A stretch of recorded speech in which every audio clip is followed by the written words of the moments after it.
Bonjour à tous, on continue aujourd'hui avec la Mishnah Zayin, 7e Mishnah du 3e chapitre. Amevakea birshut hayachid. La Mishnah nous parle de celui qui coupe du bois. Mevakea, celui qui coupe du bois, birshut hayachid, dans un domaine privé. Il coupe du bois chez lui. Vizik birshut harabi, mais en coupant le bois, dans la bûche, un morceau de bois à gicler et à endommager dans le domaine public. Il est évident, comme nous allons le voir à la fin de la Mishnah, que Chayav, il devra rembourser le dégât qui a été causé. La Mishnah poursuit et nous dit plus encore, Birshut Arabim Vizik Birshut Hayachid. Si un homme coupe du bois dans le domaine public et il a endommagé dans le domaine privé, c'est-à-dire qu'un morceau de bois a giclé dans le terrain, dans le domaine d'une autre personne, de son voisin, il sera responsable du dégât.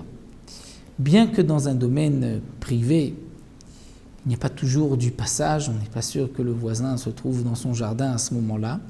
Donc ce n'est pas comme le domaine public, où on peut dire à quelqu'un, lorsque tu coupes du bois, tu dois faire attention, même chez toi, de peur qu'un morceau peut gicler dans la rue, il y a toujours du passage. Mais dans un domaine privé, est-ce qu'on pourrait dire, je ne savais pas que juste à ce moment-là, mon voisin allait sortir dans sa cour, dans son balcon ou dans son jardin? Malgré tout, la Mishnah nous dit qu'on devait faire attention. L'homme est responsable de ses actes et s'il est endommagé, il devra rembourser le dégât causé. De même, troisième cas, birshut hayachid, vizik birshut hayachid acher.